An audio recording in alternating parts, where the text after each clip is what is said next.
Hi there, Mystery Baker here. Hope you're all doing well. It's the night before I make my Christmas cake. And what I've got here is currants, raisins and sultanas, glazed cherries and mixed peel. And what we're going to do is a little preparation the night before we make the cake. So I've added 6 tablespoons of brandy and I've stirred that through, and boy oh boy, it smells absolutely delicious. And what I'm going to do now is I'm just going to add another tablespoon for luck. Okay, and I'm going to just quickly mix that through. And what happens is the liquor absorbs into the fruit and plumps it up and makes it absolutely delicious and adds the wonderful Christmas flavour to your cake. And what I'm going to do now is I'm going to place some cling film over this and just leave it to sit and soak up overnight. And then tomorrow, which will literally be in 2 seconds time, we'll be ready to start the Christmas cake. This recipe is ideal for the novice. Sometimes for the beginner, they feel a little bit intimidated by making a Christmas cake, but I don't want to put you off. I want you to give this a go. It's a simple to follow recipe, and I promise you, you can do it. And the results are absolutely divine. So I'm going to let this soak overnight and I'll be back in a bit. So it's the next morning and we're ready to start the Christmas cake. It's an 8-inch cake, perfect size for the family, perfect size. And it's great for the beginner as well. It's not too big, you see, but it's substantial and it will feed the family for Christmas. Now, as I showed you the night before, there's my fruit soaked with brandy and they're all plump and delicious. I put some cling film on the top there.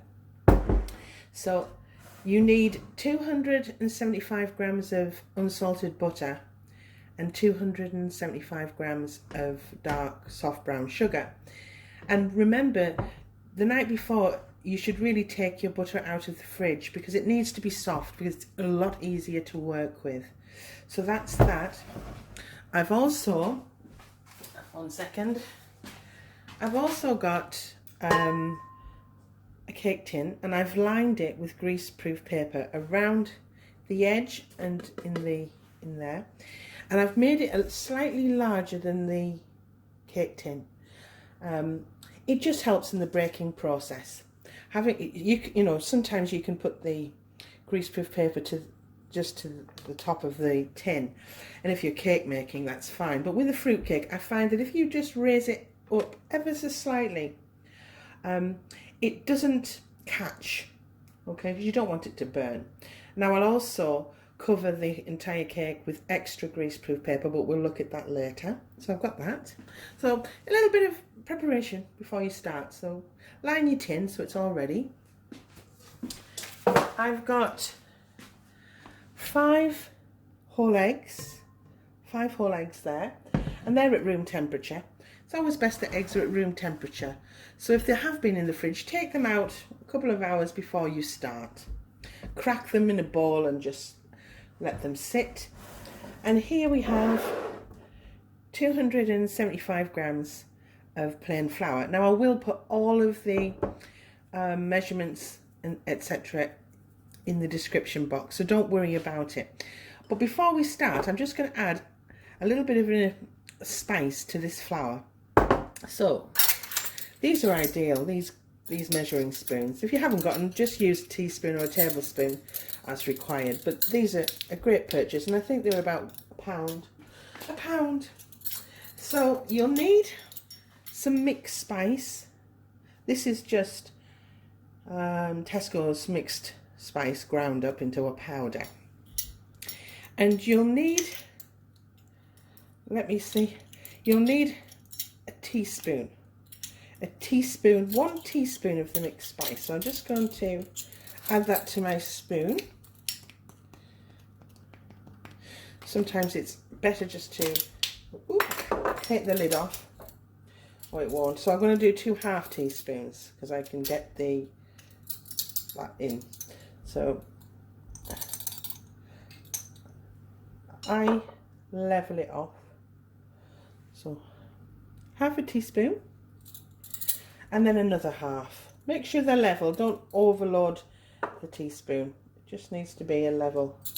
And that should be enough mixed spice. And then this is optional, but I always add a little bit of nutmeg.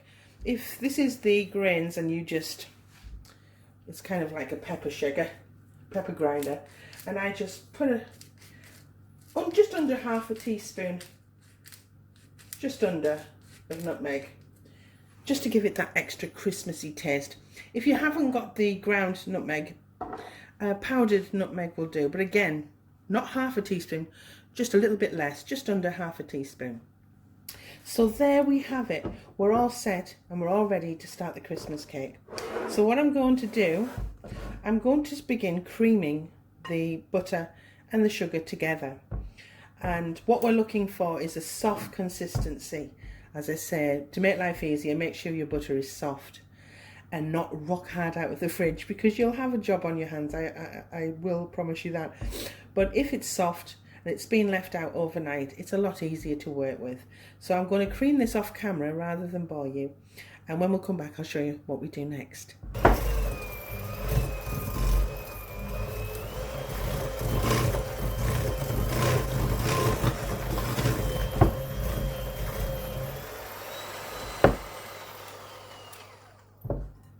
Okay, well, I've been creaming this for, I'll show you the consistency. I've been creaming this for about 3.5 minutes now, and it does start off a dark colour because of the dark brown sugar, but it will start to go more of a caramel colour, and 3.5 minutes should be enough. A little bit longer if your butter is harder. So let me just show you the texture. Okay, it's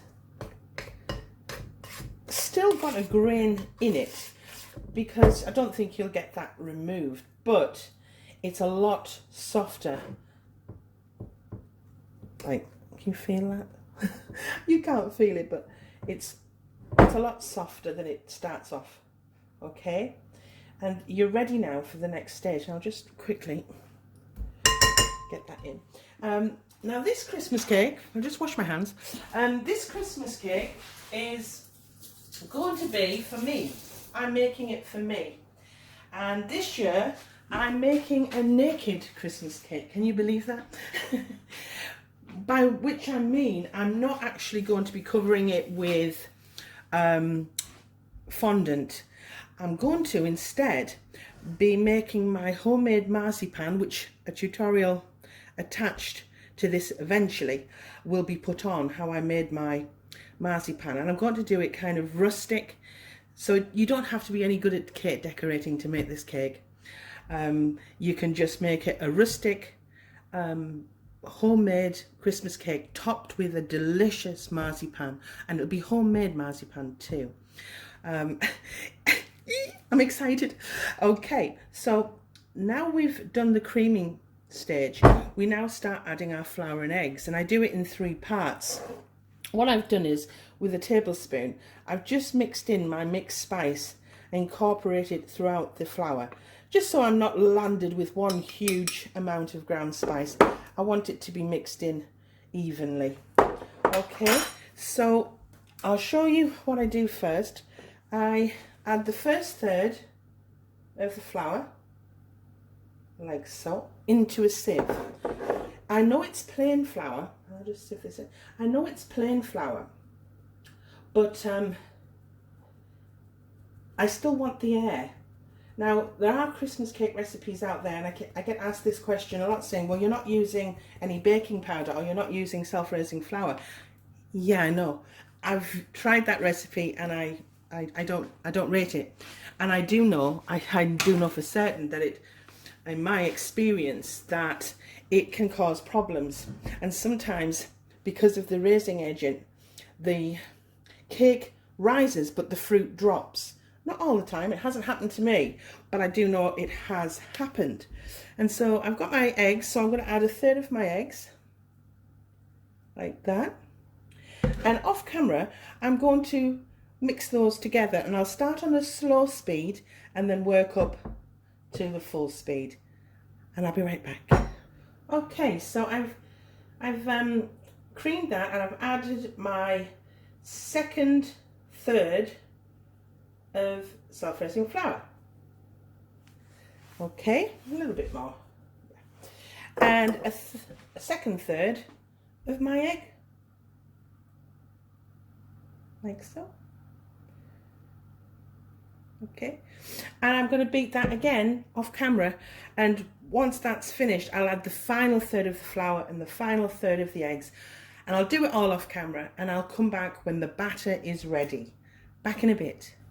Okay, I've creamed all of the flour and eggs now into the bowl, and it's now complete. Okay, the cake mixture is complete. But now we're going to add a little bit of extra decadence, and it does add to the richness of the cake. So with some black treacle, this is probably the best part, because it just takes up your cake to the next level. Okay, we're going to add 2 tablespoons. Wow, look at that. Okay, we're going to add 2 tablespoons of black treacle. Okay, okay. I love this part. If you know at this stage, the cake is almost done, and I mean, as I said, once you've got the cake batter done and you do a little bit of preparation in advance, you're there. You know. It's not as complicated as you think. And now for my second tablespoon, like so. Okay, let's put that there for now. Gosh. And then I always add, and it doesn't have to be exact, but round about a tablespoon of golden syrup. Okay. Okay, and then move that out of the way. And then with a large, and it's a very large spoon, we're going to fold the black treacle, okay, in and through the mixture. And the colour will change. It'll become a rich, darker colour. Try not to stir, try to fold, because we don't want to lose all of the air that we have put in. Now I have used plain flour, so I don't have that raising agent, so by folding it we're just maintaining a little bit of a light texture, because we want it dense, because that's what makes it a Christmas cake, but I still want it light in texture. Okay, and as you can see, it's changed colour ever so slightly. Don't be shy with the black treacle. Don't do a level tablespoon. Do a nice big heaped one, and another, because it needs 2 heaped tablespoons. Don't be shy with it. So when I come back, I'm going to add the fruit. I'll be right back. Okay, we're ready to add the fruit. Now I've taken the cling film off the fruit, and my goodness, oh wow, it smells amazing. Okay, so we're going to add it, and I do it in batches. So I'll do half, add half. There's a lot of fruit, you see. There's a lot of fruit. I've still got all of that fruit left. So it's easier to do it in batches. And what we're going to do again, we're going to start folding, lifting and folding over. And what you're making sure is that every piece of fruit is coated in the Christmas cake mixture. It's really important that happens. Okay, you need all of the fruit to be coated in the mixture. Okay, so rather than bore you, I will continue this process, and I will come back when we're ready for the next stage. Oh, I'll be right back. Okay, I've incorporated all of the fruit, and as you can see, I'm ensuring that all of the fruit, and there is a lot, I'm ensuring that all of the fruit is coated in that mixture. That's the most important part of this stage, okay? And now we're ready to apply it to our tin. Now, I don't have a lot of room. I'm kind of crammed in a corner of my kitchen so I can film. But rather than try and make it complicated, I'm just going to add this to my 8-inch lined cake tin. And when it's all in the cake tin, I'll come back. Okay, I've added all of the cake mixture to the cake tin. Oh, and I've put some greaseproof paper, one sheet that way and then one sheet vertically. And I've got that cake mixture there. I'm going to pop that in the center, thereabouts.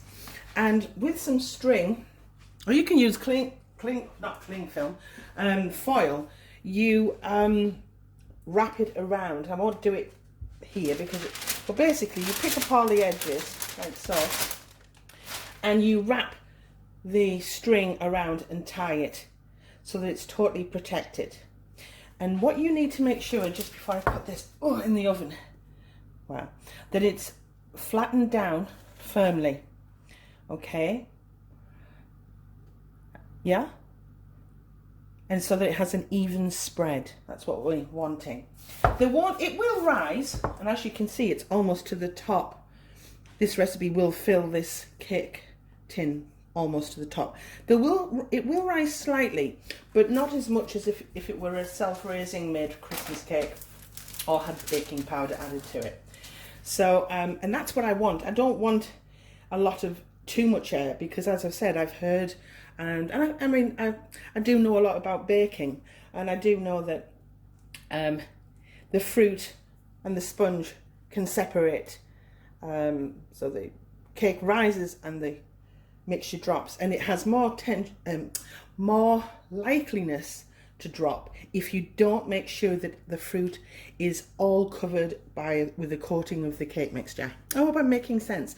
By the way, hit like, subscribe if you haven't already. Hitting like really does help my channel grow. So I'm going to wrap all of this up, and I'll take a picture and show you what it looks like. And I'm going to put it in the oven for between 3.5 hours and 4 hours on a very low heat. Now I could say it will take 3.5 hours, but I could be wrong and it could be undercooked because it depends how much brandy you used, it depends how large your eggs were, etc. You know, it's all, and how efficient your oven is as well. So I'm going to say between 3.5 and 4 hours, but it could actually go over 4 hours, who knows? But as I say, check it only at 3.5 hours. Don't keep opening your oven up until that point. And then check again every half hour after that. But, you know, play it by eye. Don't set what I say in stone. If it looks almost ready and only needs another extra 10 minutes, then only give it 10 minutes, you know? So I'm going to tie all this up off camera, show a picture of what it looks like when it's tied up, and then I'll come back when it's come out the oven. I'll see you in 3.5 hours. I'll be right kind of back.